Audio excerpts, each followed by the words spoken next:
Hello, this is Karen's Daily Creature Comforts for the day of May 23rd, 2017. Welcome back, subscribers, and welcome to all new viewers. Hello.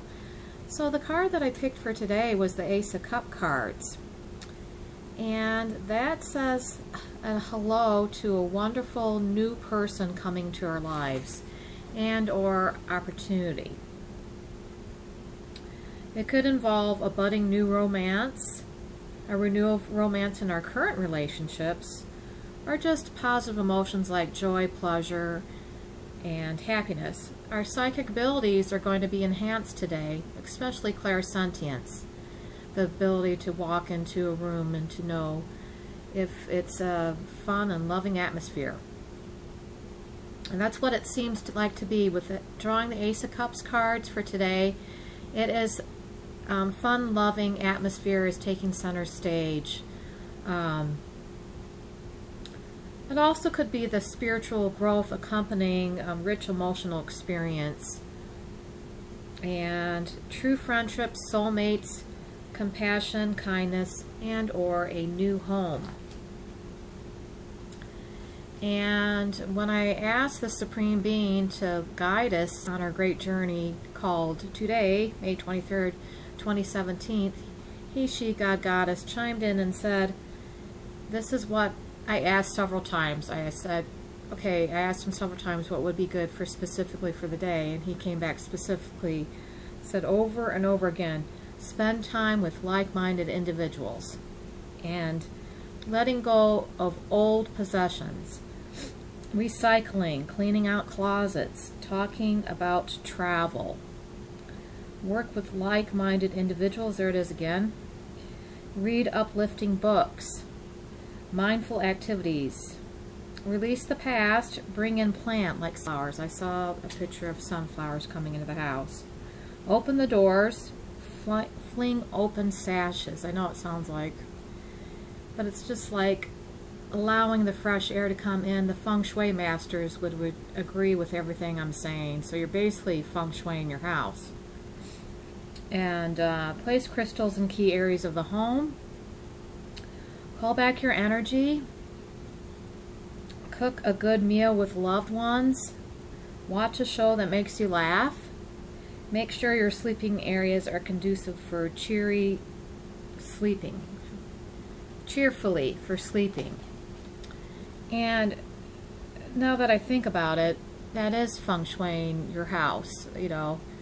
Everything on this list about like cleaning out your closets, getting rid of old possessions, that kind of thing, is what feng shui masters do to bring in good to the house. When there's stuck energy, they always say, you know, you need to clear this energy by saging the house, saying hello to the four corners of the house, northeast, west, northeast, west, and south. Placing crystals. It's a very Native American picture almost, and hanging out with like-minded individuals. It's how Native Americans used to, like, they'd put their teepees up and they would do these rituals. So there you go. And also, and then I'm going to ask the Supreme Being, hey, do you realize that's like feng shuiing the house? When I ask him, her, she, God, Goddess, about that.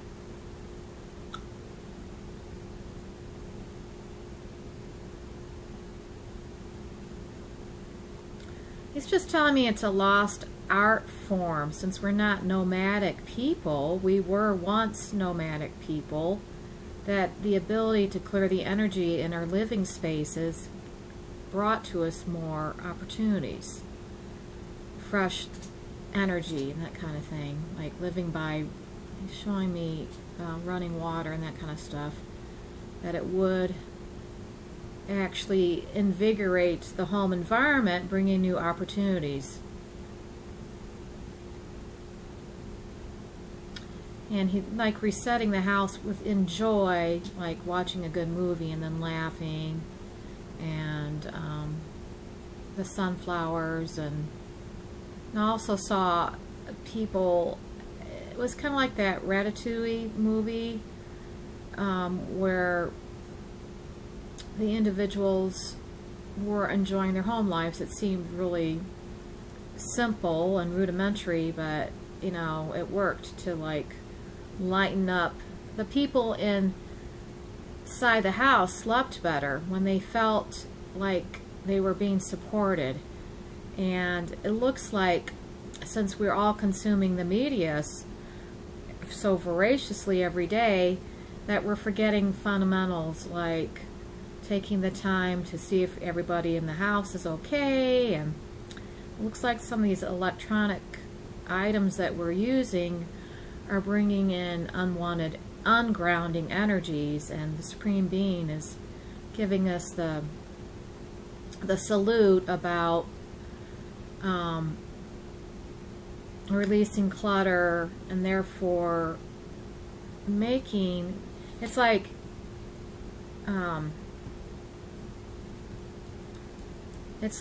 doing something knowing.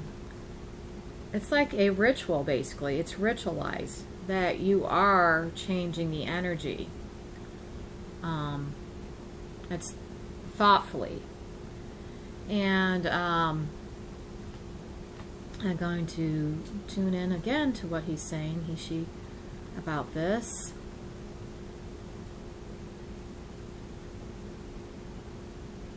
He's telling me that the elders, like in villages, let's go back to an example that I was explaining, I think maybe to Pisces this week, that when some of the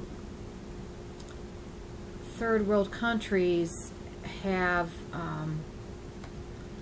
cultures that validate generational living in all one house, and even if they don't have lots of money, they always eat well, eat healthy foods, enjoy social space in conjunction with great food, and they're happy individuals.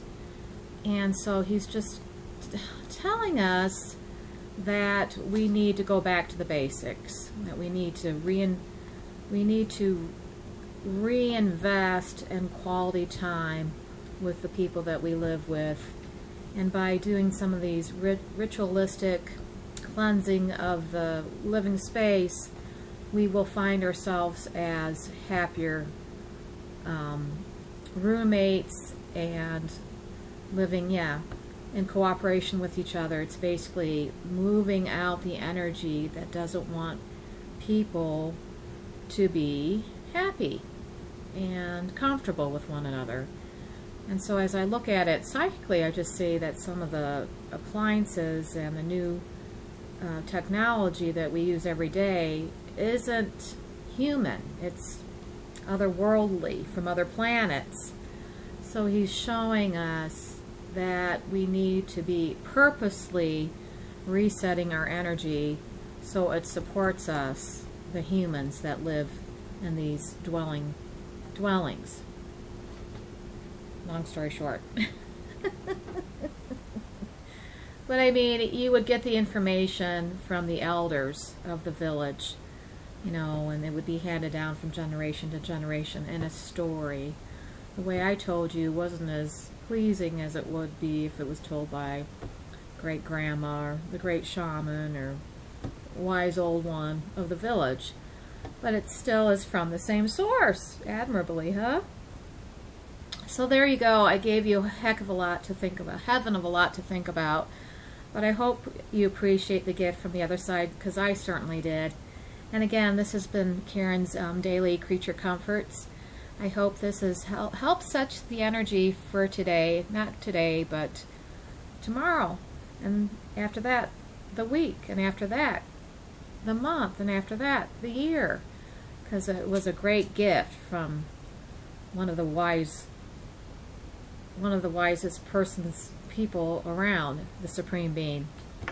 So thanks again for being a kind and generous audience, and I wish you love and happiness for your day and for beyond that. Thank you so much. Bye-bye.